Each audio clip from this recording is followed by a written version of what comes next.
देख रहे खबर मध्य प्रदेश और मैं आपके साथ प्रियंका राजपूत। बुलेटिन की शुरुआत करेंगे इस वक्त की अहम खबर के साथ और सबसे पहले बात करेंगे अनूपपुर की। बता दें कि अमरकंटक में हो रहे विकास कार्यों को लेकर यहां के पर्यावरण को क्षति पहुंचाना अब आम बात हो चुकी है। दरअसल इन दिनों मिनी स्मार्ट सिटी के अंतर्गत प्रधानमंत्री आवास का निर्माण किया जा रहा है। कार्यस्थल से महज 10 मीटर की दूरी अवैध तरीके से खनन कर बड़ी मात्रा में मुरम निकाला गया। यही नहीं कि खनन करने के बाद बरसों पुराने लगे बेशकीमती साल के 50 से अधिकांश पेड़ों को भी नुकसान पहुंचाया गया। बताया गया कि करीब 20,000 वर्ग फीट जमीन पर 7 फीट गड्ढा खोदकर मुरम निकाला गया और उस जगह पर लगे पेड़ों के चारों तरफ 4 बाय 4 मिट्टी छोड़कर पेड़ों की जड़ों को काट दिया गया। अब ये पेड़ दिनों दिन सूखते हुए नजर आ रहे हैं और जल्द ही मिट्टी कटाव के बाद गिर जाएंगे। हम लोगों को या नगर परिषद की ओर से कहीं किसी भी प्रकार का कोई जानकारी नहीं कि ये क्या कार्य चल रहा है, क्या निर्माण हो रहा है, क्या बन रहा है।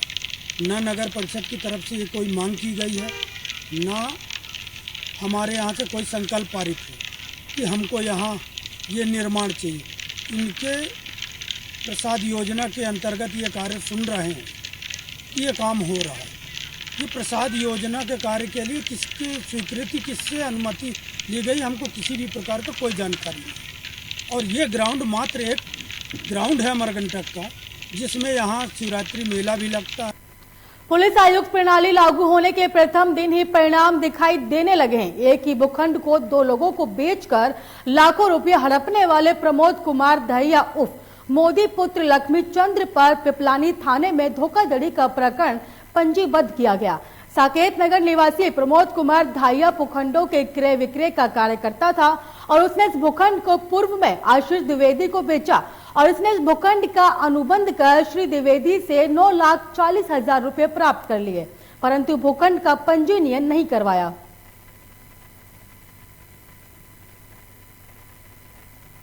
सर, आपके साथ धोखाधड़ी का मामला सामने आया, कौन आरोपी, क्या धोखाधड़ी की गई थी?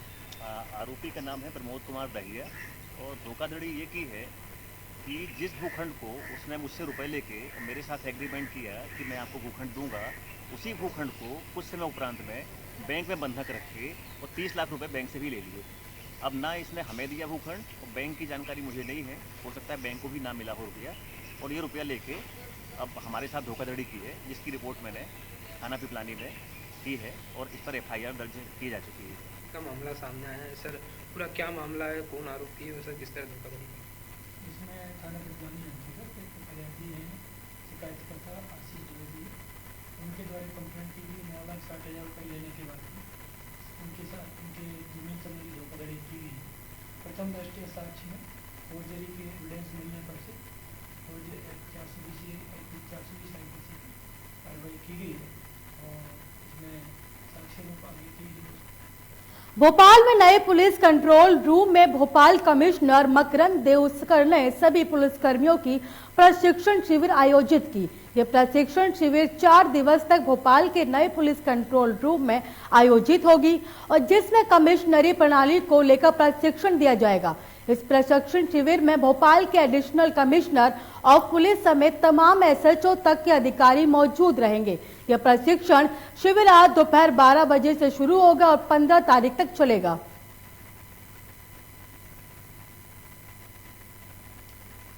कुन्नूर हादसे में शहीद हुए जितेंद्र कुमार का पार्थिव शरीर भोपाल पहुंचा और सेना के विशेष विमान से दिल्ली से भोपाल ओल्ड एयरपोर्ट पहुंचे हैं। इसके बाद भोपाल के ओल्ड एयरपोर्ट से सीहोर के लिए रवाना हुए।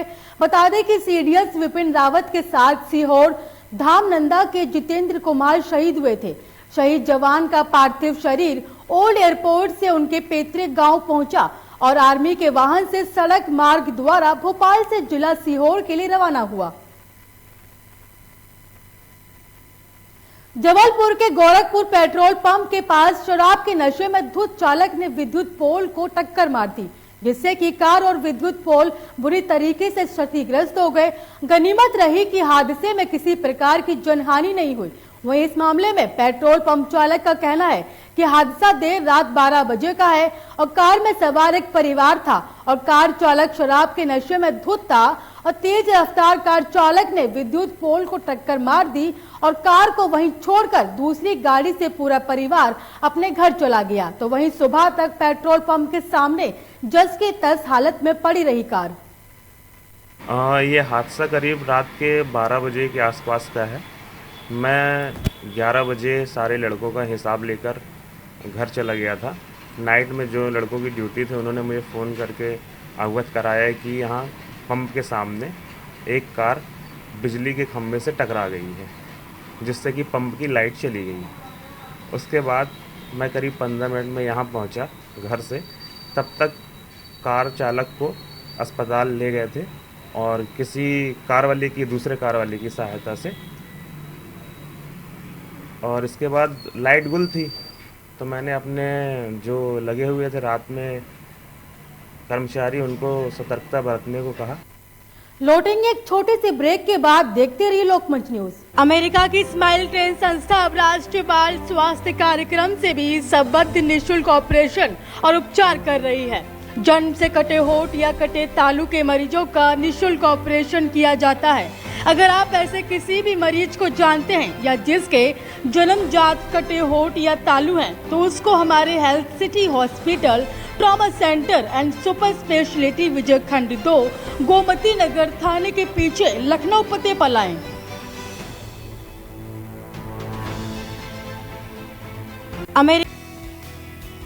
रज्जू भैया सैनिक विद्या मंदिर, गांव खंडवाया, तहसील शिकारपुर, जिला बुलंदशहर आपका स्वागत करता है।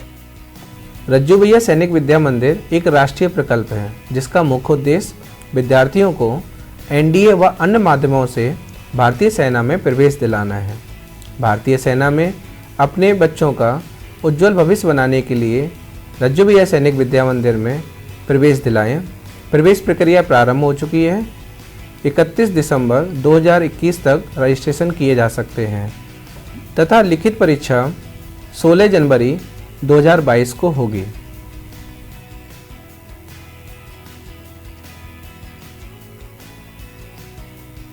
जो बच्चे रिटन एग्जाम क्लियर कर लेंगे उनका साक्षात्कार होगा, उसके बाद मेडिकल होगा, उसके बाद मेरिट लिस्ट तैयार की जाएगी और जो बच्चे मेरिट लिस्ट में आएंगे उन्हें इस स्कूल में एडमिशन दिया जाएगा।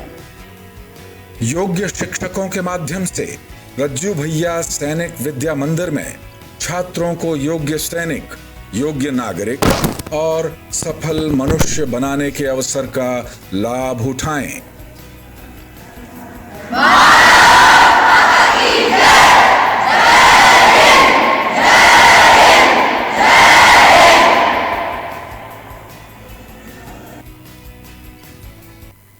एक बार फिर से स्वागत और खबरों में आगे बढ़ेंगे और बात करेंगे जबलपुर की। जिस प्रकार से पूरे देश में महंगाई अपनी चरम सीमा पर है, उसको लेकर कांग्रेस पार्टी द्वारा लगातार आंदोलन किए जा रहे हैं। उसी कड़ी में कांग्रेस कमेटी द्वारा प्रदर्शन किया गया, जिसमें बड़ी संख्या में कार्यकर्ता और क्षेत्रीय नागरिक मौजूद रहे। कांग्रेस पार्टी की ब्लॉक कांग्रेस कमेटी ग्वारी घाट के अध्यक्ष प्रमोद पटेल ने बताया कि जिस प्रकार से पूरे देश में महंगाई अपनी चरम सीमा पर है, लेकिन केंद्र सरकार इस पर अंकुश लगाने में नाकाम साबित हो रही है। महंगाई से आम आदमी का हाल बेहाल हो चुका है, लेकिन केंद्र सरकार को आम आदमी से कोई लेना देना ही नहीं है। लगातार महंगाई की मार आम आदमी को झेलनी पड़ती है और जिसके कारण लोगों के घर का बजट बिगड़ जाता है। की कमर तोड़ महंगाई ने जमीन पर रोडों को ला दिया है। आज हर युवा चाहे महिलाएं हो रोड पर आके आज आंदोलन कर रही हैं। महंगाई, कमर तोड़ महंगाई आम आदमी की घर से लेके जो रोजगार से लेके गैस सिलेंडर हो चाहे पेट्रोल अधिक दाम बढ़ने के कारण आज रोड महिला युवा सब रोड पर आ गए हैं। आज राहुल गांधी, सोनिया गांधी जयपुर में हमारी ये पदयात्रा कर रही है, जबलपुर में हम लोग यह पदयात्रा कर रहे हैं और भाजपा सरकार का विरोध कर रहे हैं कि अगर ये कमर तोड़ महंगाई कम नहीं हुई तो भोपाल तक हमारी यह पदयात्रा रहेगी। युवा कांग्रेस ब्लॉक कांग्रेस कमेटी अध्यक्ष पेटलावद के ग्राम बावड़ी में अजीत सीड्स के द्वारा चैंपियन टमाटर और अन्य फसलों को लेकर प्रदर्शन, अवलोकन और कृषक संगोष्ठी का आयोजन किया, जिसमें बड़ी संख्या में क्षेत्र के किसान मौजूद रहे और कृषकों को अजीत सीड्स के बारे में विस्तृत जानकारियां उपलब्ध करवाई कि किस तरह से कंपनी फसलों को लेकर कार्य करती है और किस तरह से कृषकों को क्या फायदा मिलता है। आज अजीत सीट के द्वारा ये कार्यक्रम रखा गया है जिसमें चैंपियन टमाटर की फसल का प्रदर्शन और कृषक संगोष्ठी का आयोजन किया गया है। यहाँ पर आसपास के गांव के लगभग 200 किसान अभी उपलब्ध हैं और भी आने की संभावना है। अजीत का जो टमाटर है चैंपियन की जो खास बात है, ये इसकी जो पौध की वृद्धि है अर्धसीमित है और इसका जो फल है बड़ा सुदृढ़ होता है, लंबी दूर तक ले जा सकते हैं। इसमें बंच में लगता है, एक साथ लगता है और जल्दी लगता है। कम लागत में इससे किसान लोग ज़्यादा पैदावार ले सकते हैं। शिवपुरी में आज विद्युत प्रकरण, संपत्ति कर, जलकर आदि प्रकरणों को निपटाने के लिए आयोजित नेशनल लोक अदालत में उस समय हंगामा मच गया जब बिजली काउंटर पर बैठे कर्मचारी से अभिभाषक की बहस हो गई। इसके बाद बिजली कर्मचारियों ने काउंटर बंद कर दिया और विवाद इतना बढ़ गया कि देख सहायक यंत्री रंजीत सिंह भदौरिया मौके पर आए, लेकिन लोगों से एई की विद्युत प्रकरण को लेकर इसमें बहस हो गई। कुछ लोगों ने लात घूंसों तक रंजीत सिंह भदौरिया की मारपीट की। इसके बाद बिजली कर्मचारी कोतवाली पहुंचे और जहां उन्होंने भदौरिया को पीटने के मामले में 8 से 10 अज्ञात लोगों के विरुद्ध प्रकरण दर्ज कराया।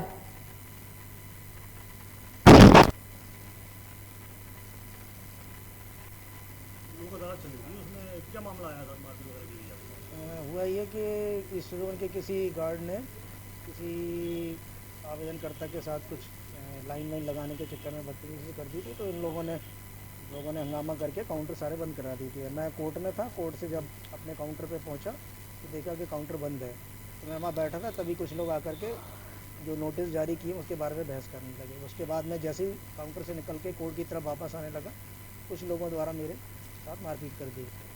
टीकमगढ़ में पुलिस का एक अलग ही चेहरा देखने को मिला। जहां एक और पुलिस को हमेशा आरोपों का सामना करना पड़ता है, तो वहीं दूसरी ओर एक अलग ही नजारा देखने को मिला, जहां पलेरा से 4 किलोमीटर दूर पिछले 2 दिन पहले 9 तारीख के दरमियान एक विधवा मां के घर में बेटी की शादी की तैयारियां हो रही थी। उसी वक्त रिश्तेदार बनकर घर आए युवक द्वारा खाने में नशीला पदार्थ खिलाकर करीब 3 लाख से ऊपर की चोरी की घटना को अंजाम दिया, जिसमें परिवार के 8 सदस्यों की नशीले पदार्थ खाने से तबीयत बिगड़ गई और उन्हें जिला चिकित्सालय रेफर किया, जहां उनका इलाज चल रहा है। और प्राप्त जानकारी के अनुसार 22 वर्षीय बबीता अहीरबार की शादी 22 आपको बता दें कि 12 दिसंबर यानी कि आज घर बारात आनी थी।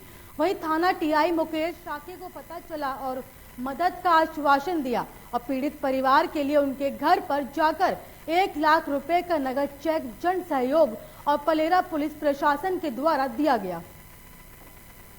बबीता अहीरबार किस चीज को लेकर आए थे? वो मतलब सहायता के लिए, मदद के लिए आए थे। क्यों आए थे, क्या हो गया? क्योंकि चोरी हो गई थी 2 दिन पहले।